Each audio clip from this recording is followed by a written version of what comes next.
네, 이번 시간에는 그 네이버 주식 차트, 네, 특히 이제 우리 국내 차트 있죠. 그래서 네이버 증권의 이제 국내 그 차트에서 이제 일별 시세를 조회하는 것을 한번 가져오려고 합니다. 여기 보시면 일별 시세가 있죠.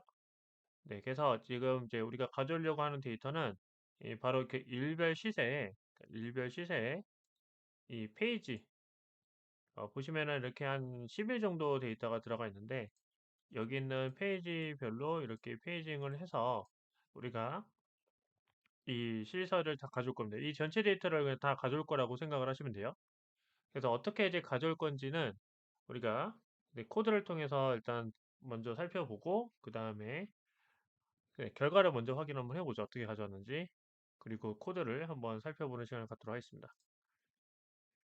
네, 이게 여러분들 보는 전체 코드예요. 전체 코드는 제가 이제 다 드릴 거니까 여러분들 굳이 코드를 하실 필요는 없고, 네, 여기서 이제 핵심이 되는 페이지는 크게 두 가지가 있는데, 네, 여기 보시면은 지금 해당되는 요 페이지 있죠. 그 라스트 페이지가 좀 되게 중요하고요.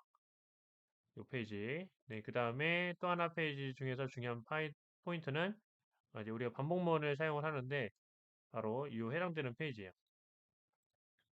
그래서 이 해당되는 페이지, 그 다음 해당되는 요 코드, 이 코드가 좀 중요합니다. 그 나머지는 여러분들이 다 할 수 있는, 다 이해할 수 있는 코드다라고 생각을 하셔야 됩니다.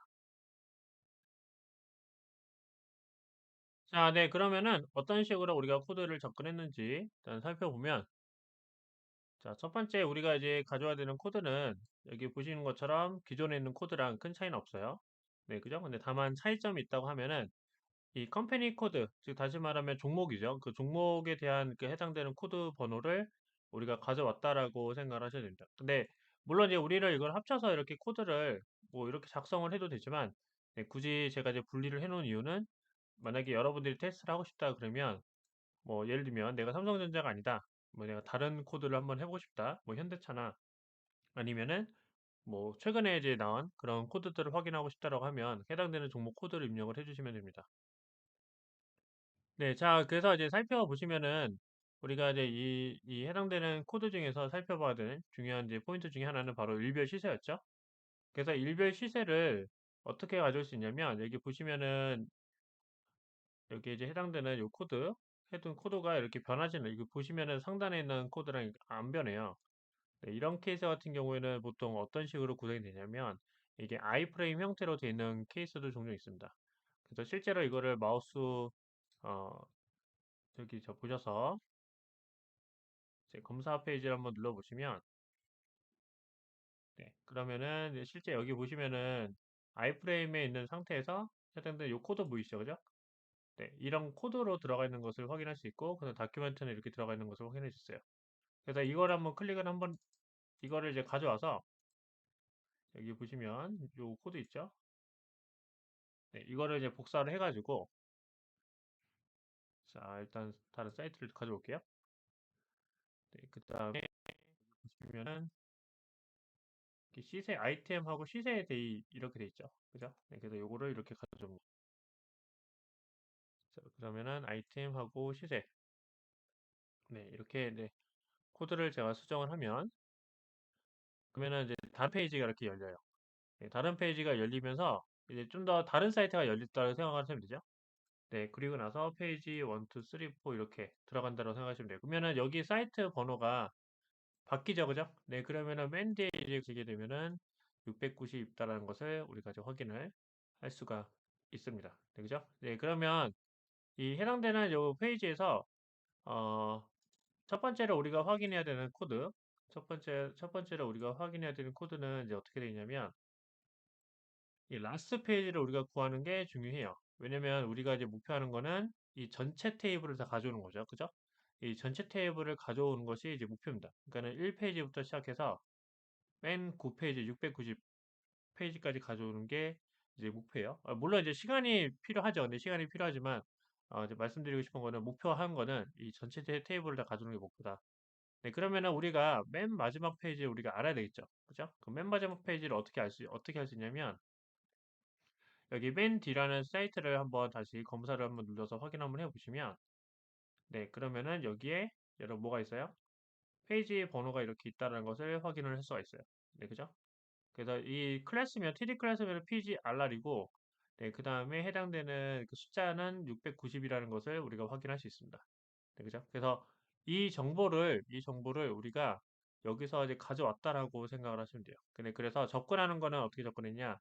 select1이라는 메서드를 써서 select1이라는 메서드를 썼고요. 그 다음에 td, 그 다음에 .pgrr 해주면 이렇게 연속해서 우리가 접근을 가능합니다. 이 pgr은 이제 뭐예요? 여기 클래스명이죠, 클래스명. 그죠? 이 클래스명이 이제 pgr이잖아요. 그래서 이것을 의미한다라고 생각을 하시면 돼요. 다시 안 보이시는 분들 위해서 다시 한번 말씀드리면, 네, 여기 보면 pgrr, 그죠? 이 pgrr, td 클래스 pgrr, 그 다음에 href, 그리고 쭉 가시면은 페이지가 690이라는 숫자가 보이는 거 확인되시죠? 네, 그죠? 그래서 요거 가져오겠다는 뜻이에요. 자, 그래서 이제 이걸 우리가 이제 체크를 했으면은 이제 그 맨 마지막 페이지가 이제 숫자를 이렇게 나오죠. 물론 이제 문자로 되어 있으니까 이거 인트형으로 형변을 해줬다고 생각하시면 됩니다. 자, 그러면은 그 페이지 수를 알고 있다는 얘기는 우리가 범위를 지정할 수 있다는 얘기예요. 그래서, 네, 맨 마지막 페이지에서 플러스 1을 해줘야 전체 페이지를 가져오는 거고, 네, 그 다음에 리퀘스트는 이제 이 리퀘스트는 이제 어디로 들어가는 거예요? 바로 해당되는 URL은 이제 어떤 URL을 가져오는 거죠? 네, 바로 이 URL을 가져오는 거죠. 네, 그죠? 그래서 맨 처음에 1차적으로 우리가 접근하는 페이지는 기본적으로는 이제 아무것도 없는 페이지가 없는 바로 이 페이지였어요. 네, 이 페이지였는데 여기서부터 우리가 하나씩 하나씩 뭘 주냐면은 페이지 1, 2를 준다는 뜻이라고 생각하시면 돼요. 자, 그리고 나서 두 번째 중요한 그 포인트 중에 하나가 리드 언더바 HTML인데 이거는 HTML을 그냥 그 데이터 프레임으로 가져온다는 뜻이에요. 근데 어떨 때 굉장히 유용하냐면 바로 테이블 태그가 있을 때 굉장히 유용합니다. 네, 그래서 요 샘플 코드를 일단은 제가 설명하기 위해서 이 샘플 코드를 일단 하나 가져왔어요. 밑에 보시면은 이게 샘플 코드거든요.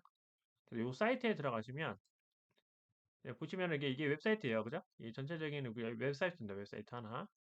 자, 웹사이트 하나인데 이거를 그냥 URL만 넣고 그 다음에 URL을 이렇게 HTML에다 URL만 적어줘도 이렇게 테이블이 자동으로 하나 이제 만들어지죠. 그죠? 그래서 굉장히 좀 편해요. 그러니까 이 리드 언더바 HTML 쓰게 되면은 테이블 형태의 이 태그는 바로 이렇게 우리가 뭘 할 수 있냐면은 리드 언더바 HTML로 우리가 가져올 수 있습니다. 그러면 지난 시간에 우리가 벅스 뮤직 차트를 할 때는 하나씩 하나씩 데이터를 가져와서 뭐 반복 써서 했잖아요. 근데 그럴 필요가 없다는 얘기예요.